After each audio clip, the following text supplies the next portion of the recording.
TRS బలంగా ఉన్న ఆ నియోజకవర్గంలో హస్తం పార్టీ పరిస్థితి అస్తవ్యస్తంగా ఉంది. ముగ్గురు నేతలు 3 గ్రూపుల్ని కట్టడంతో 3 ముక్కలాట సాగుతోంది. పరస్పరం తిట్టుకుంటున్న ఇద్దరు నేతల మధ్య సయోధ్య కుదిర్చేందుకు పార్టీ పంపిన మరో నేత తానేమీ తక్కువ కాదంటూ మరో వర్గాన్ని ఏర్పాటు చేయడం ఇప్పుడు వివాదాస్పదంగా మారింది. దీంతో అక్కడ కాంగ్రెస్ నేతల మధ్య సయోధ్య మిథ్యే అవుతోంది. స్థానిక సంస్థల ఎన్నికల్లో కారు పార్టీని మట్టి కరిపించాలన్న కాంగ్రెస్ ప్లాన్ రివర్స్ అయ్యే అవకాశాలు కనిపిస్తున్నాయన్న ఆందోళన వ్యక్తమవుతోంది. ఇంతకీ ఏదా నియోజకవర్గం, గ్రూపులు కట్టిన నేతలు ఎవరు? Was this inside story?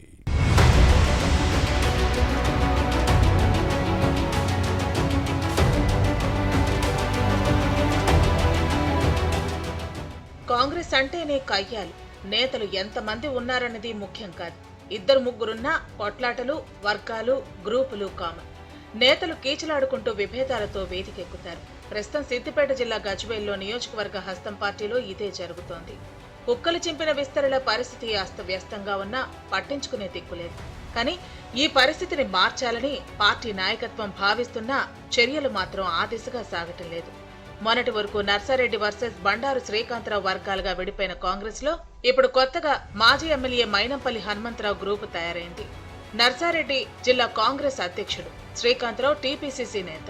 ఇద్దరు నేతల తగవులను పరిష్కరించి పార్టీని ఏకతాటిపైకి తీసుకురమ్మని మైనంపల్లిని అధిష్టానం పురమాయిస్తే అందుకు భిన్నంగా తనకంటూ ఇంకో వర్గాన్ని ఏర్పాటు చేసుకోవడం విమర్శలకు తావిస్తోంది. దీంతో గజ్వేల్ కాంగ్రెస్ లో 3 ముక్కలాట సాగుతోంది. మైనంపల్లి ఎంట్రీతో అటు నర్సారెడ్డిని, ఇటు శ్రీకాంతరావును వ్యతిరేకించే నేతలతో పాటు వారిని నమ్మి నష్టపోయిన లీడర్లతో కలిసి 3వ వర్గంగా ఏర్పడింది.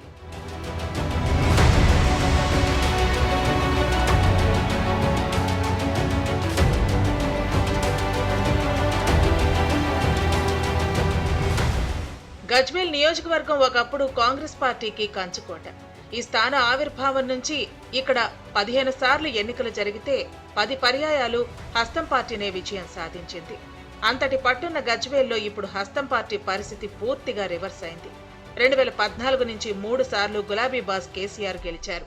2023 సాధారణ ఎన్నికల్లో కాంగ్రెస్ అధికారంలోకి వచ్చాక కాంగ్రెస్ నేతలు గజ్వేల్పై ప్రత్యేక దృష్టి పెట్టిన పరిస్థితి మెరుగుపడకపోవడంతో స్థానిక సంస్థల ఎన్నికల్లో అయినా బీఆర్ఎస్ ను దెబ్బకొట్టాలని భావిస్తోంది.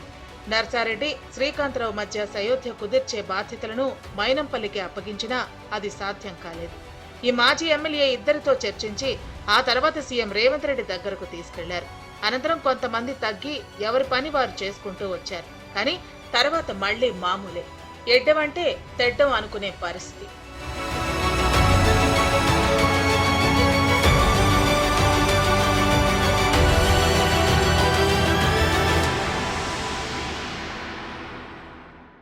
గ్రూపులు కట్టొద్దన్న టీపీసీసీ ఆదేశాలను గజ్వేల్ కాంగ్రెస్ నేతలు బేఖాతరు చేస్తున్నారు. నర్సారెడ్డి, శ్రీకాంతరావు కుమ్ములాటలు గజ్వేల్కే పరిమితం కాలేదు. గాంధీ భవన్ కు వెళ్లి గొడవ చేశారంటే పరిస్థితి ఎంతలా దిగజారిందో అర్థం చేసుకోవచ్చు. సిద్దిపేట జిల్లా కాంగ్రెస్ అధ్యక్షుడిగా నర్సారెడ్డిని తొలగించాలని శ్రీకాంతరావు డిమాండ్ చేయడం రచ్చరచ్చయింది. రాష్ట్ర కాంగ్రెస్ ఇన్ఛార్జి మీనాక్షి నటరాజన్ ఇద్దరినీ పిలిచి హెచ్చరించినా గజ్వేల్లో హస్తం పార్టీ పరిస్థితి మారలేదు. సమస్యను పరిష్కరించే బాధ్యతను మైనంపల్లికి అప్పగించడంతో నర్సారెడ్డి దీన్ని సహించలేకపోతున్నారు. మైనంపల్లి టార్గెట్ గా నర్సారెడ్డి వర్గం విమర్శలు, ఆరోపణలు చేయటం కొత్త సమస్యలకు కారణమవుతోంది. కిరికిరి మైనంపల్లి తమకొద్దు అంటూ నర్సారెడ్డి వర్గం అనటాన్ని చూస్తే గజ్వేల్ కాంగ్రెస్ లో సయోధ్య మిథ్యగానే కనిపిస్తోంది. నర్సారెడ్డి వ్యవహారంపై మైనంపల్లి కూడా సీరియస్ అయ్యారు. ఈ గొడవలను పరిశీలిస్తే వచ్చే స్థానిక సంస్థల ఎన్నికల్లో సిద్దిపేట జిల్లాలో ముఖ్యంగా గులాబీ దళపతి కేసీఆర్ ఇలాఖాలో కారు పార్టీకి చెక్ పెట్టాలన్న హస్తం పార్టీ ఆశలు ఫలించే అవకాశాలు కనిపించడం లేదని కాంగ్రెస్ నేతలే అంటున్నారు. మొత్తంగా గజ్వేల్లో హస్తం పార్టీ వ్యవహారం కొండనాలుకు మందు వేస్తే ఉన్న నాలుక ఊడిపోయిన చందంగా ఉందన్న వ్యాఖ్యలు వినిపిస్తున్నాయి. భవిష్యత్ పరిణామాలను పరిశీలించాలి.